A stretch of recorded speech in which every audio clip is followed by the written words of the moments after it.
We have a big Xbox update here that really will help out the Xbox ROG Ally devices, as well as some console updates on there as well. New options are coming to cloud gaming. We're finally getting that upgrade in streaming, which is something that has been needed in cloud gaming for a while. So that's pretty cool to see. Some canceled games here from Amazon, pretty disappointing there. Arc Raiders, which has launched, and the former Halo developers talking about Halo. So we'll go over all this, but before we do, if you enjoy daily gaming news and content, hit the subscribe, share, and like the video. Really does help grow the channel. Means a lot if you do enjoy the content. So do that, and let's get into it.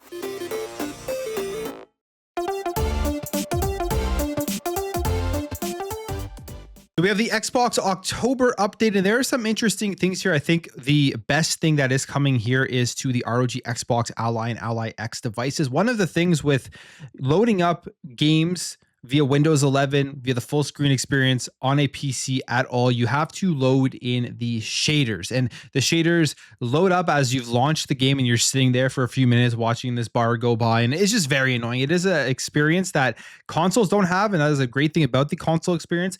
But Xbox is looking at obviously taking PC and making it more like a console-like experience in totality, especially as we get over to the next generation and we know we're getting the PC console hybrid. And they are giving us a glimpse as to exactly how this is all going to work here with the Xbox ROG Ally and Ally X devices, which are their Xbox handhelds. I'm guessing here, before the launch of next gen, a lot of the features that are going to be on the next generation Xbox console will be available on these Xbox handhelds. And we're getting a glimpse of another one here, which is updates that they are bringing here with the handheld compatibility program. That is one thing that is major here. I wouldn't be shocked if we get a console compatibility program with the next gen, if they do have that whole PC hybrid with the console itself, so you know exactly how it'll run without tinkering with any settings at all, and just how it'll run on the piece of tech that you do have.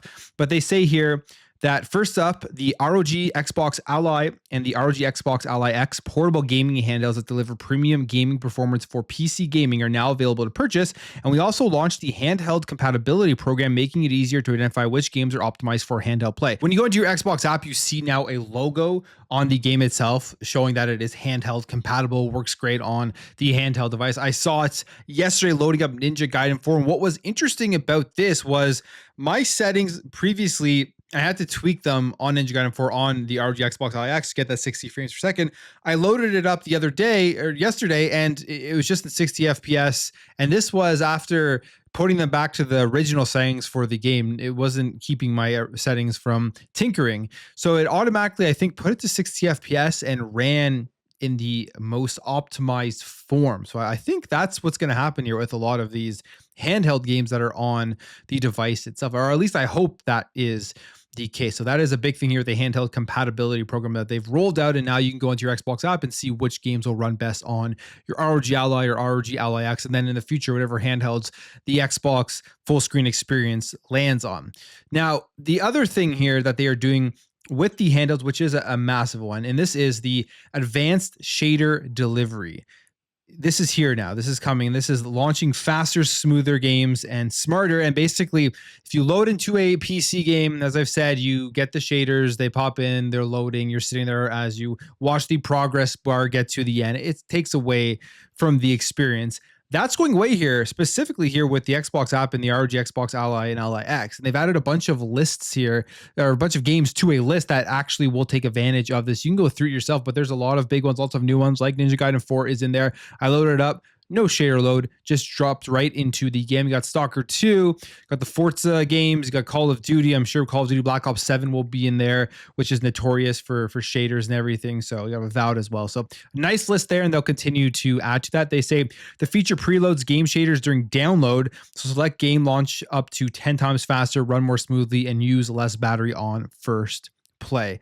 I'm really happy to see Final Fantasy 16 on this list, because when I loaded Final Fantasy 16 for the first time on my ROG Xbox Ally X, I was sitting there for a decent amount of time just waiting for those shaders to load in. So this is a great thing. I'm happy that they're bringing this. So this is the beginning of I would say the first updates that are coming to this device, and they're going to continue to make it better as we move forward into the next generation. And we're getting a glimpse as to what the console experience is going to be like. They're making console like, even if it is a PC console hybrid, the experience out of the box is going to become more and more like you're just loading up an Xbox console and you're getting all of the console features that come with it. And you're going to have to tinker less and less with the PC side of thing, which I think is, I'm optimistic here for what they have in store here from the software perspective as they continue to roll it out and make it better. Besides that, there is a console update itself for the official clubs and the Game Pass benefits. They're just adding some stuff here. So your game stats and available add-ons will be easier to see when you go into a game. So nothing massive there. And there's also, for the PC gaming side, faster downloads and a sharper experience. They say they've rolled out updates to the Xbox PC app that improve download speed so you can jump into your games faster. And then the changes are rolling out now to Xbox Insiders and will be available to all players soon. So not a big update overall, but if you have the handheld, we're starting here in October right away. They are bringing updates to this, and we're going to see more. Like, I think we're going to get Auto SR soon. All of the AI stuff is going to start rolling out, and the experience on the ROG Xbox Ally and Ally X are just going to be better. And then hopefully this just translates over to any device that has that full screen experience installed on it. All right, Halo Campaign Evolved was announced. And of course, whenever Halo shows off anything, there's a lot of criticism. I feel like Halo fans, I'm a massive Halo fan, but a lot of them are some of the most finicky in all of gaming. They don't want anything to ever change. They want it to always be like the first game that did come out. They've added things like modern gameplay mechanics like sprint, but I believe you can turn this off. They've added just obviously way better graphics with Unreal Engine 5, more details that people are complaining about, like the needler having a count of how much ammo you have left, all of that stuff. So we've seen tons of just complaints across the board. It just always happens with Halo. It's impossible to avoid. And even now, the former Halo dev is criticizing the lame remake changes. And this isn't shocking. I'm not shocked to see this happen at all. But here it is. They say here that after seeing the new gameplay, Jamie Griesmer, who is now the creative director at Highwire Games, was responsible for numerous roles at Bungie, including designing, developing, tuning, and scripting gameplay objects, missions, core combat principles, and the tutorial and demo, says this. You aren't supposed to be able to take the Warthog up to steamroll the hunters. I intentionally placed rocks in the way, so you had to fight them on foot. When you can just smash the crates out of the way, it wrecks the encounters. But the worst part, they put trees in the landing area of the Woohoo jump. Lame. What have they done to beloved B30? So there you have it. I mean, that's just one of the complaints. A lot of the complaints, though, are just so trivial when it comes to Halo and when it comes to the new games that are coming out. Like the sprint thing, I think sprint should be in there regardless. It's a brand new, made from the ground up remake of the game. You're literally a super soldier who can sprint, jump, do all of these crazy things. And in the first one, yes, they didn't put it in there, it did add to the gameplay elements and everything, but they are changing everything within this game. So you're going to see terrain changes. You're going to see map changes so that it actually will be able to fit some of the changes they're making to Master Chief. I thought the game showcase looked really, really good. I think it's going to be a really fun remake to play through again, but we will always see the traditionalists, the people who don't want anything changed. They're going to be complaining about this until the day comes out. But it's pretty well known that Halo fans and the Halo community, very, very finicky whenever anything Halo does end up getting dropped. But I'm excited to jump in here to Halo Campaign Evolved. Another new feature that is coming, that we've known is coming, because when they did the whole Game Pass changes, they talked about this, and this is the update to Xbox Cloud Gaming and getting 1440p max quality streaming. And now it looks like it is all rolling out within the Xbox PC preview, where you can change the actual quality of your streaming, and it gives you all of the recommended settings, what's included with Game Pass Ultimate, all of that stuff. We have Clobro here who posted this picture, and you can see resolution. All resolutions listed in this section represent maximum values as specified for each option. Therefore, 1080p denotes support for up to 1080p resolution. And you can click, if you have Game Pass Ultimate here, up to 1440p max quality, 14 gigabytes an hour for the streaming. You can also choose 1080p and 720p.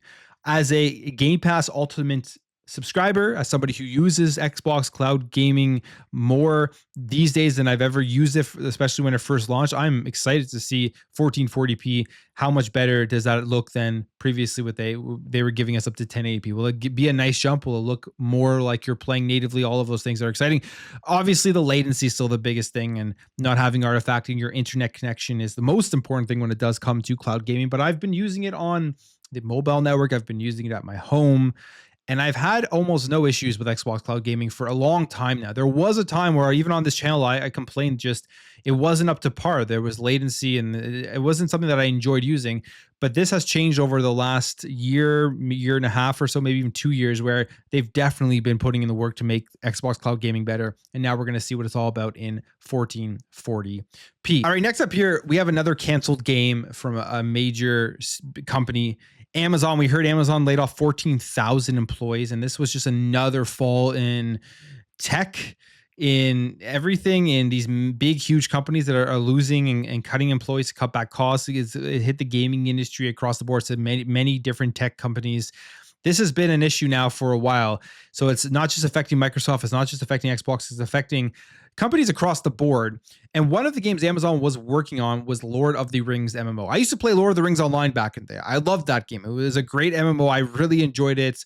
But everyone was playing WoW. I did play WoW as well, but then I also play Lord of the Rings online. So I was actually very excited to see what they were going to do here with a brand new Lord of the Rings MMO, how they were going to bring it up into modern times. And I would have played it. I would have absolutely played this if this game did get released.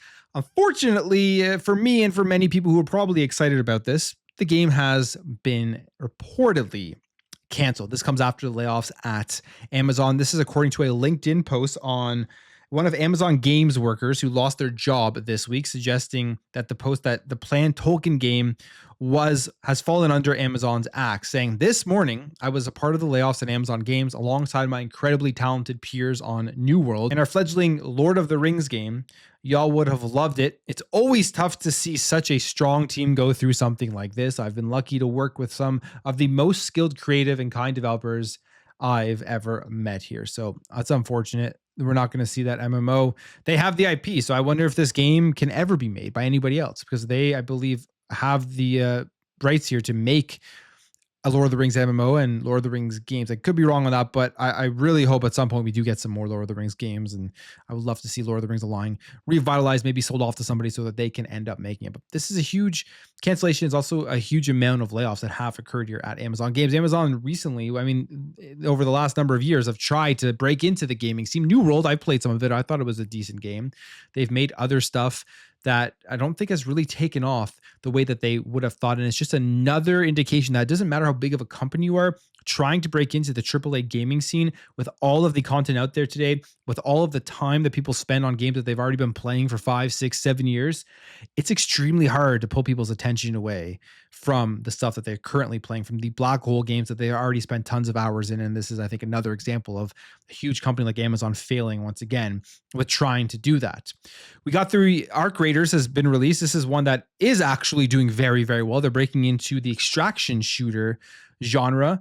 And Arc Raiders, from everything we've seen, from all of the play tests now to the official release, game has been phenomenal. It is not disappointing. And right now it has 150K concurrent players. I think it's actually more than that. I think it's like over 200K. Oh, here it is, 232,000 at the last time that I have seen this. So it's doing very well, very successful. And it's only a $40 title. I'm going to pick this game up.